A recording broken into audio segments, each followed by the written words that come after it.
This is Michael Rapaport, and you are now listening to the I Am Rapaport podcast. This is part 2 of my NBA All-Star Weekend extravaganza. Saturday morning, I go to the NBA All-Star practice, which is really for the kids. It's not a practice. It's kind of like a shoot-around. First, the East comes out. The whole team's there. Everybody's there. Every fucking NBA All-Star. They're practicing their I'm right on the fucking court. Then the West comes out. Then there's some fucking shootout. I did this event with Degree, the deodorant, Stephon Curry, and John Wall. They come out. I'm bullshitting around with them. Check it out online. I did it. It's fun. I guarded Stephon Curry and I guarded John Wall. John Wall missed his shot. Stephon Curry made his shot. That's the kind of defense that I put on people. All right? I'm exhausted. I was up all night. I fucking eat pizza because I'm off training for my Celebrity All-Star game. For 3 weeks before the Celebrity All-Star game, I ate well. I didn't do anything. I slept well. I drank water. Didn't drink a lot of Snapple. Didn't drink a lot of Starbucks. I gave up fucking Snapple for 3 weeks. I didn't have any fucking pizza. I was in New York for 3 days. I waited.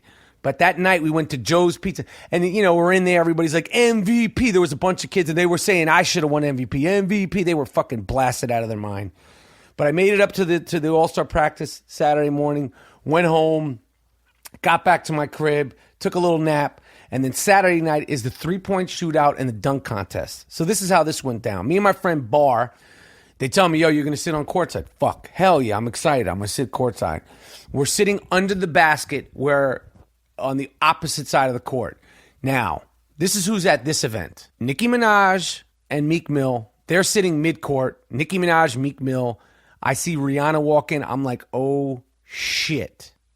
Oh, shit. There's fucking Rihanna. Floyd Mayweather. He walks in. He's got a bag with him. Of course, he's got a bag. He's got a bag of fucking money. Okay? Now, I have said things about Floyd Mayweather. I actually called Floyd Mayweather Floyd Kardashian. Okay, I called him that on live TV. I've called Floyd Mayweather Floyd Kardashian. Now I'm seeing him. Now I'm not worried about any beef with me and Floyd Mayweather. He's not going to fucking beat me up, but he might not fucking like it. Fucking who else is there? I didn't see Jay-Z at this. But Adrian Grenier's there, Anthony Anderson there. The entire NBA's there. Dr. J. And I forgot to say this. When we're walking into the fucking dunk contest Saturday night, who do I see? Bill Russell, who, if you're a fan of the I Am Rapaport podcast, you know that I have said, Bill Russell, when you come out twice a year, one is for the NBA All-Star Weekend, number 2 is for the championship trophy, when you give away the championship trophy. We have said, groom your shit, shave your shit, take a fucking shower, go to the barber. And I see Bill Russell, and I'm like, oh, fuck, there's Bill Russell. There's no way he's listened to the I Am Rapaport podcast. But I'm like, I need to get a fucking picture. He's with Oscar Robertson, basketball royalty.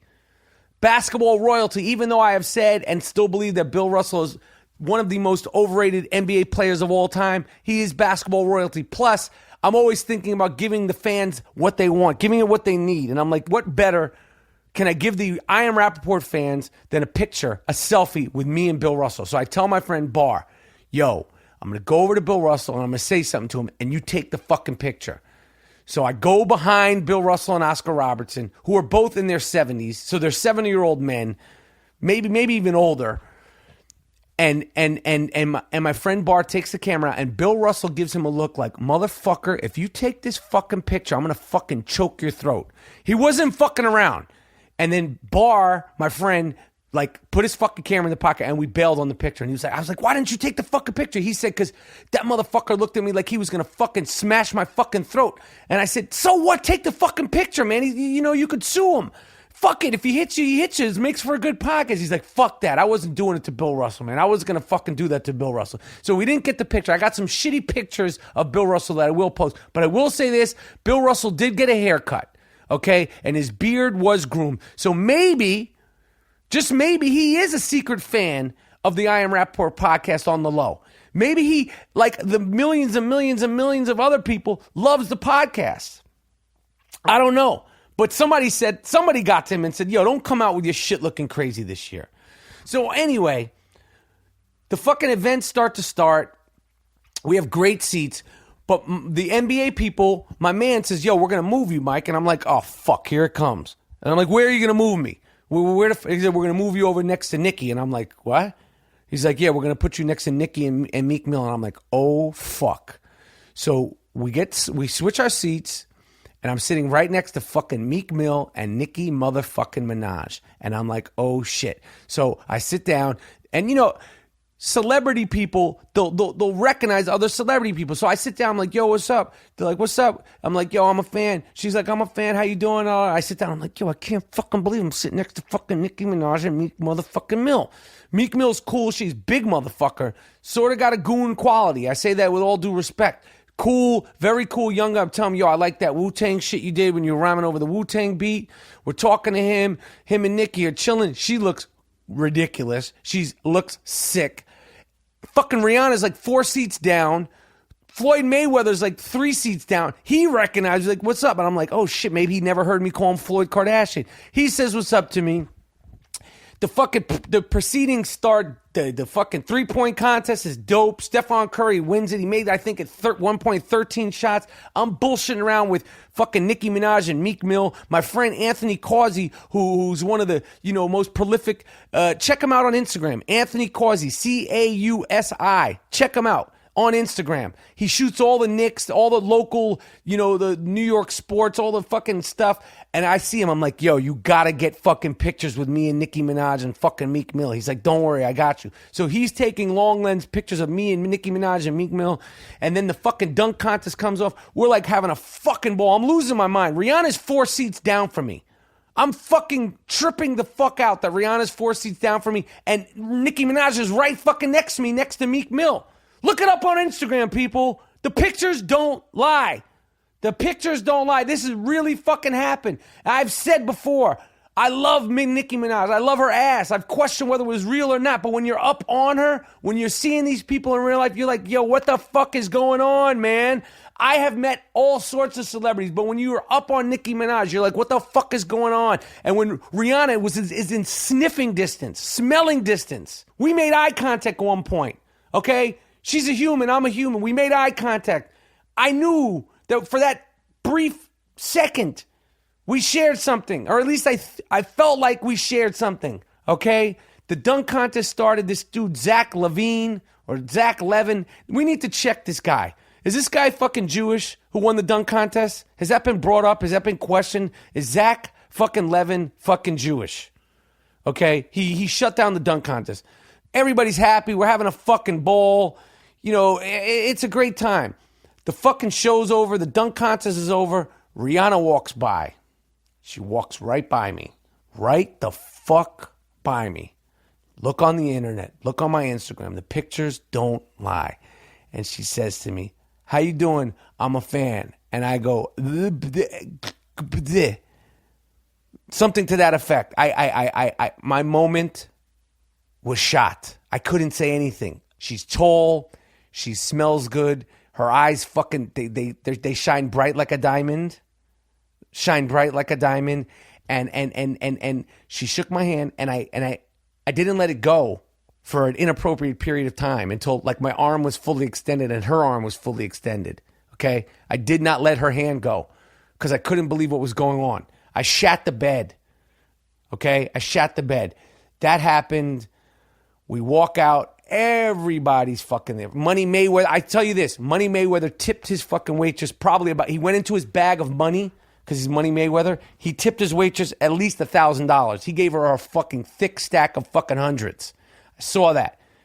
Treated her real nice. Nicki Minaj left. Love you. You guys are dope. Meek Mill, yo, stay in touch. Blah, blah, blah. It's cool. It's Saturday night. The fucking NBA All-Star game hasn't even fucking started yet. It's Saturday night. So I go to the fucking after party at the slam dunk contest. You know, there's like, oh, there's this party, there's that party. You got to pick your fucking spot. So we said, fuck it, let's try this GQ party. I didn't know what the fuck I was walking into. It's again at some downtown in Wall Street district of Manhattan. If you've never been to Manhattan, you've never been to New York, it's your fucking problem. You don't know where Wall Street is, that's your fucking problem. Have no problem getting into this party.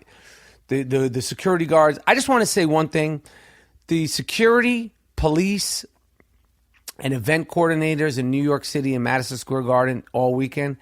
Yo, if any of you listen to this, I want to tell you, thank you so fucking much for making me feel welcomed and greeting me with open arms, not busting my fucking balls, asking me for tickets, my fucking wristbands and all that shit. I walked up to the fucking party. They said, come on in, Mike. I said, how many with? I said, I'm with 5 fucking dudes, which normally is whack. They let me in. When we walk into the fucking party, 4 fucking dingbat PR girls. What's going on? What's going on? And I said, you know what's going on? We're going into the fucking party, lady. We walk in and the Roots are performing. And I'm like, oh shit. Now here's the thing about the Roots. You see them every night on Fallon. But when you see the fucking Roots live, like really doing their thing, you have a whole new fucking appreciation for the fucking Roots. I've seen them live probably 20, 25 times. They tear shit down, but I haven't seen them in a few years, and I haven't seen them since they've been doing the Fallon show. Somehow or another, I wound up on the side of the stage. Questlove and Frankie Knuckles were destroying the drums. Black Thought is killing it. The motherfucker, Black Thought, was doing a cover of The Wrath of Cain. Okay, the Big Daddy Kane song. He does this all the time. It's like one of the things they do. Now, the thing that's so impressive about doing a cover of The Wrath of Cain is that it's a long, hard rap song that Kane did. And for him to cover it and make it his own, but do it and do the lyrics that Big Daddy Kane did, not anybody can do that. I don't think anyone else in the world would ever even attempt to do that. Do you understand what I'm saying? It's like somebody covering, like, you know, Sympathy for the Devil by the Rolling Stones, or, you know, My Favorite Things, or Love Supreme, or like some Concerto by fucking Beethoven. He's destroying it. He's destroying it. So there's a backstage thing that we get taken into. I walk back there, Nas Escobar and Raekwon the motherfucking Chef, who I met once, but never really met. So I'm like, oh shit, Chef, what the fuck is up? And he's like, yo, Mike Rap, what's up? And I'm like, yo, what the fuck, man? Yo, I fucking love you, Chef. And he's like, yo, peace. And I'm like, yo, I fucking love you, Raekwon the Chef. And he says to me, yo, what are those? I had on my Nike Lunars, black and white Nike Lunars. For Raekwon the Chef to fucking compliment my fucking Nike Lunars, I was like, yo, I don't know. I didn't have my fucking bootsies, some Nike shit. Yo, them shits is hot. I'm like, yo, are you going to rock? He's like, no doubt. I'm like, oh shit, Raekwon the Chef is going to rock with the Roots. Of course, that's why he's there. We're walking through the fucking club. Everybody's at this fucking party. LeBron is there. LeBron fucking James is there because he's Mr. GQ. Okay? He's fucking there. I see him. I know he fucking saw me. I don't say shit to him. I don't give a fuck. Okay? I'm not going to fucking back down if I see LeBron. Although I did see 2 guys that maybe were friends with him. They looked at me like they wanted to fucking kick my ass because some of my comments from LeBron. But, you know, I see him from distance. It's a great party. The Roots are killing it. Nas gets up there. He does some shit from his first album. Raekwon the Chef gets up there and shuts that shit down. He does Incarcerated Scarfaces. He did something else, and he did Cream. And when he did Cream, I was having an outer body experience because I was like, yo, not only is he killing Cream and am I bugging, and the way the Roots are covering the song and somebody's doing the beatbox and they're playing the instruments live and it sounds sick. I'm like, yo, this is turned into soul music. It's no longer hip hop. Cash rules everything around me. Cream is now soul music. It's such a good song. It's like listening to Harold Melvin and the Blue Notes. I'm bugging that I'm watching, and the crowd is into it. You know, there's ball players in there, there's some actors in there, there's rap people in there, there's music people in there, and motherfuckers, when he did Cream, motherfuckers like, oh shit, and I was bugging. And I saw my dudes from the ASAP mob. I saw my man 12E, who I'm cool with, and the rest of those motherfuckers. And I also I met for the first time ASAP Rocky, who I've never met. My kids love them. I'm with the whole fucking ASAP mob. Young dudes. They're making me feel like shit because I'm like, yo, what year were you born? And this motherfucker's like, I was born in 1989. I go, you cocksucker, that's the year I graduated high school. Same thing happened with Meek Mill. One point I said, what year were you born? He said, 1987. I said, fuck you, man. Fuck you. I was 17 in 1987. Fuck you. These guys are young guns. But I got to meet all those dudes. Everybody's having a good time. It's fucking a good-ass party. I go backstage. I see the chef. I'm like hyperventilating. I see Raekwon. I'm like, yo, Ray, that shit was like soul music. When you did that shit, it was like fucking soul music. He's like, yo, you bugging, Mike. I appreciate that. I was like, yo, I'm serious, man. I'm like, yo, it was just a great night. Then we had to leave there, and at that point they started playing like the newer hip hop shit, and that's when all the NBA dudes came in. But that's when, I got to be honest, the party got whack. The party got whacked because everybody left, and the NBA dudes were like on some fishbowl shit. And that's what they do. I'm older, they're younger, but it just was like 500 people left, and then it was probably 500 people, left in the party. So like half the place was empty, half the place was full. All the NBA dudes are sort of packed in the corner. There's chicks there. I was out. I had a fucking enough. I had enough.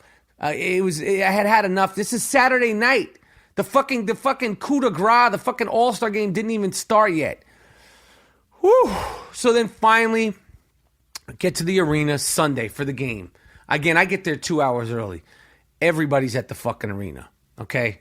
Everybody is at the arena. I see my man Chris Tucker. I got to do something with Chris Tucker. I got to work with Chris Tucker. I'm such a fucking fan of Chris Tucker's, and I know we could kill some shit together. I see him. See Dominique again. I see motherfucking Muggsy Bogues, who I tell him, I say, Muggsy, you're on some shit. He's like, what up, Mike? I'm like, no, listen. I said, I saw you a couple of months ago, and I realized you're not only 5'3", you're 5'3". And he's like, ha, ha, ha. I'm like, yo, for somebody to be in the NBA, they have to be on some shit. But for you to be in the NBA at 5'3", you're on some other shit. And he was like, I appreciate that, Mike. I go, yo, and his family, they knew what I meant. I was like, you, and it has less to do with talent. It has more to do with heart. And partially, you're a crazy motherfucker to even think you could be in the NBA at 5'3". He really appreciated and got that. Muggsy Bogues is a motherfucker. I'm a foot taller than Muggsy Bogues. He played 12 or 13 years in the NBA. He wasn't a novelty. He had a long fucking productive career in the NBA. I see him. Jay-Z's in there with Beyonce, Puffy, fucking the whole NBA. I see Julianne Moore. There's actors, Ben Stiller. Everybody's there. I'm tripping the fuck out. Before the game starts, I see Dr. J again. And I'm like, yo, I gotta say something to Doc. He walks by me. I met him once before because he coached one of the Celebrity All-Star games that I played in. So I see him. I'm like, Doc, what's up, man? He's like, how you doing, Mike? I'm like, what the fuck? Dr. J knows my name. And he goes, and he gives me a pound. And then I'm like, yo, man, I just want to tell you, it's so good to see you. Then he gave me a hug. And he said, I see you wearing the hat. He complimented my hat. Dr. J, one of the most fashionable, iconic figures of all of sports in the 1970s and 80s. Converse, the knee braces, his off-the-court style, the afro, the whole shit. He said, I see you with the hat. I like that hat. And I'm like, I don't even say anything to him. I'm bugging out. Everybody walks in. Jay-Z walks in with fucking Beyonce. They're all there. The game starts. Motherfuckers are doing their thing. It's a fantastic game. I got good seats. I'm bugging. Kareem Abdul Jabbar, Willis Reed, Walt Frazier, Bill Russell, fucking the young players are there. The old players are there. Celebrities are there. It's fucking nuts. It's in Madison Square Garden, the world's most famous arena, the Mecca of basketball. That's right. I don't give a fuck if we haven't won a ring. It's the world's most famous arena, New York City, Madison Square Garden, the Mecca of basketball. If you don't like it, fucking, I don't know what to tell you. Find another fucking podcast to listen to. No, don't. I don't want to lose followers. But here's where shit got real nuts. Halftime. Somehow I'm on the court during halftime. Okay, the security guards at Madison Square Garden were just like, if Michael Rappaport's here, he should probably be here because he played in the games. I'm walking on the court. Again, Ariana fucking Grande is performing. Beyonce's 2 feet away from me. She's got some goon security guard, as she should. As she should. Some fucking big 6'6" guy that looks like he knows karate, MMA, and everything else in between. He's got his eyes on her. I'm walking around, and then with my friend Jason, I'm like, yo, there's Bill Clinton. He's sitting down. He's like, yo, we got to go over. I go, yo, we got to get over and say something to Bill Clinton. I walk over to Bill Clinton. As he's sitting there, he gets up. Okay? This is a fact. Bill Clinton gets up and he goes, how are you? I'm a fan. And I'm like, I don't know what to say.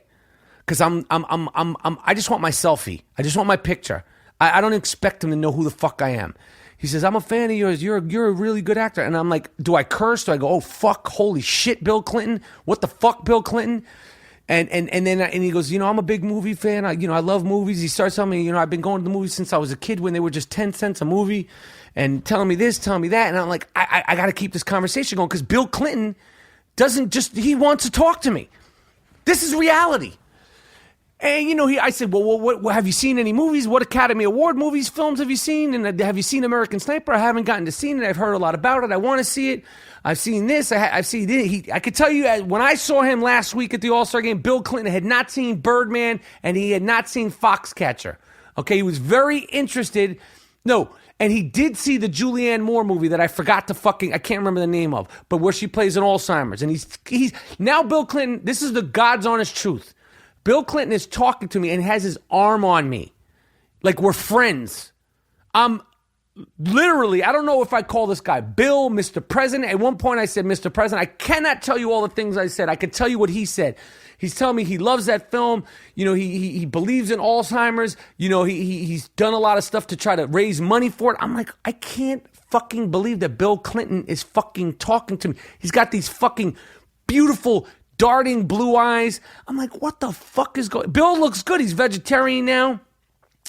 I'm like, what the fuck is going on here? And then my friend, I said, Jason, we got to get a picture. He's got like people around him. There's security. It's like real fucking like serious shit, but they're real cool. Like, they weren't, they weren't tripping that he put his hands on me. Bill Clinton was leaning on me to talk to me. I wasn't leaning on him. He's talking to me like that.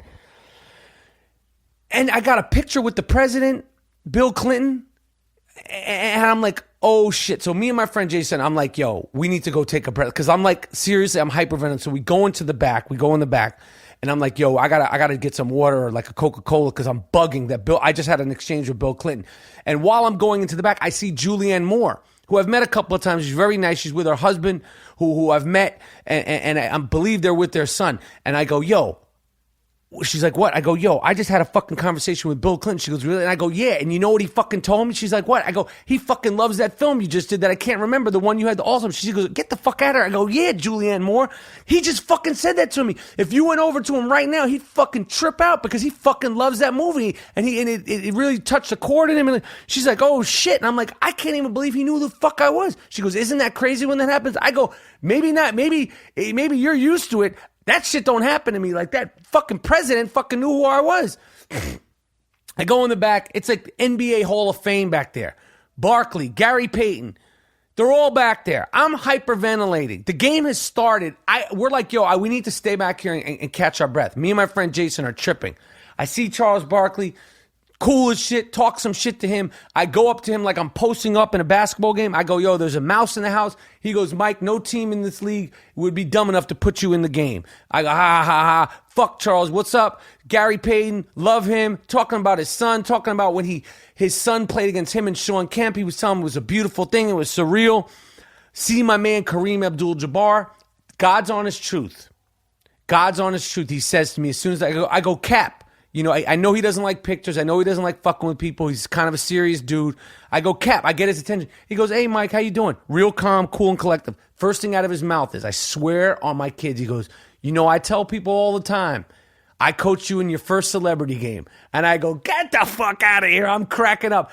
He goes, yeah, you and Queen Latifah. Because Kareem coached us in Rock and Jock game like in 93. And we always got along. Now, I know Kareem might have a reputation for not being cool, not being friendly. Always been fucking cool as shit with me. Always been friendly. Always got my humor. Always got my jokes. And I say, of course you told people that you coached me in the Rock and Jock game. Who gives a shit about the fact that you're the all-time leading scorer in NBA history? Who cares a shit about all the championships? Who cares a shit about all the things you've accomplished over the court? He goes, that's what I tell people. Great sense of humor. Super fucking cool. Goes on to tell me that he loves Justified. loved me on Justified, hasn't started watching the 6th season, tells me that I already knew this. He goes, you know that book was a short story? I go, yeah, I know. And I said, it turns out that Elmore Leonard really did love Justified. He goes, really? That's cool. And, he starts naming his other famous Elmore Leonard books. I'm like, what the fuck, like, Kareem? The fact that he's even speaking to me, it's like 5 minutes. He's talking to me. What are you up to? I'm doing this. I saw When the Garden Was Eden. Oh, shit. It was crazy. It was fucking crazy. I get a picture with Kareem Abdul Jabbar. I saw Willis Reed. I saw Earl Monroe. I saw Walt Frazier. Those guys were always so cool to me. I don't even know what to say. All I want to say this. When I'm dropping these names and I'm telling you guys about my experience, I'm not doing it to sound cool, because truly at the end of the day, I am a fan and I am as excited to be there as anybody else would. It was a great fucking weekend. I got a fucking selfie with Jesse fucking Jackson. He didn't have a fucking clue who I was. I met Mariano Rivera. I got a picture with him. The whole fucking NBA, Damian Lillard, every fucking body. Dikembe. It was a great fucking weekend. This is the I Am Rapaport podcast. If I sounded like a fucking name dropper, you're a fucking asshole. Like I said, I'm just sharing my experience with you guys. It was a ball. It was a pleasure. New York treated me great. I really believe it was the best All-Star game. It was the best celebrity All-Star game. The dunk contest was shockingly good. I think everybody was caught by surprise by how good it was. The three-point shootout was good. And the All-Star game was a great entertainment piece.